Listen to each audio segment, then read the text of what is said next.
Ramzan series day 8 లోకి అందరికి welcome మామ. రోజైతే తొందరగా అయితే నేను సెహరీ చేసి పనుకుంటున్నాను. ఎందుకంటే పిల్లలకి స్కూల్లో హాలిడేస్ అయితే ఇచ్చేసారు. అందుకోసం రూమ్ కి వచ్చే లోపల 2:30 అవుతుంది. అందుకోసం నేను ఇప్పుడైతే తినేస్తాను. చూసుకోవచ్చు మీరు సెహరీలో ఏమేమి ఉందో. తినేసి పనుకోవడమే. నుంచి సాయంత్రం వరకు రూమ్ లోనే ఉన్నాం మామ. ఇప్పుడైతే డ్యూటీ స్టార్ట్ అవుతుంది. చూసుకోవచ్చు ఇప్పుడైతే ఇఫ్తార్ అయితే అయిపోయింది టైము. రోజు ఇఫ్తార్ లో చాలా ఐటమ్ అయితే వచ్చినాయి మామ. చూడండి మీరే వీడియో లాస్ట్ వరకు మీకే తెలుస్తుంది. కోయిటీలు ప్రతి రోజు ఏదో ఒకటి స్పెషల్ అయితే ఇస్తానే ఉంటారు. ముందు చూసుకుంటే వైట్ రైస్ ఉంది. దాని పక్కన వైట్ కలర్ లో ఏందో స్వీట్స్ ఉంది. దాని పక్కన అయితే చికెన్ ముక్కలు అయితే ఉన్నాయి. ఇటు పక్కకు వచ్చి చూస్తే విమ్టో పిజ్జా స్వీట్స్ జెల్లీలు అయితే ఉన్నాయి బర్గర్ తో సహా. సైడ్ లో ఫస్ట్ బాక్స్ లో అయితే సేమియాలు ఉన్నాయి. దాని పక్కన ఏదో చీజ్ శాండ్విచ్ ఉంది. దాని పక్కన అయితే షోర్బా అయితే ఉంది మామ. ఇఫ్తార్ టైం అయితే అయిపోయింది. నేను నా రూమ్మేట్ కలిసి ఒక పొద్దు అయితే ఓపెన్ చేసేసాము.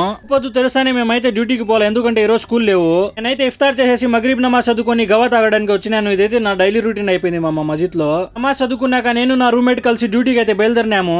కొంచెం మామ నేనైతే వెస్ట్ అబ్దుల్లా ముబారక్ అయితే వచ్చేసాను. ఇదైతే మా మేడం వాళ్ళ అన్న ఇల్లు. ఇక్కడైతే పార్టీ జరుగుతుంది. ఈ రోజు నేషనల్ డే కాబట్టి నేనైతే నా కార్ పార్కింగ్ చేసేసి కిందికి వచ్చి చూసే ఇక్కడైతే చాలా మంది డ్రైవర్స్ వచ్చి ఉన్నారు. నేనైతే కింద కొంచెంసేపు వేరే డ్రైవర్ తో మాట్లాడుకుని పైకి అయితే వచ్చేసాను. ఇక్కడైతే పార్టీ జరుగుతుంది. మొక్కలు అయితే కాలుస్తున్నారు. చూసుకోవచ్చు వీళ్ళు ఇంటి బయటనే అగ్గి పెట్టేసి అంతా కాలుస్తున్నారు. లహం చూసుకోవచ్చు మీరు ఎంత ఉందో. అంటే ఏంటి అని చాలా మందికి డౌట్ రావచ్చు మామ. మటన్ ని ఇక్కడ కోయిట్లో లహం అంటారు అరబ్బీలో. నేను కూడా కొంచెంసేపు అయితే టైం పాస్ అయితే చేశాను. ముక్కల్ని కాలుస్తా అట్ట.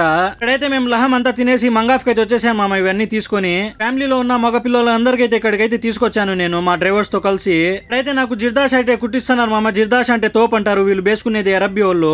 పిల్లలు కుట్టించుకుంటా మా కోసం అయితే కూడా కుట్టిస్తున్నారు ఈద్ కోసం. ఇంకా నేనైతే లోపలికి వచ్చేసాను సైజ్ ఇవ్వడానికి.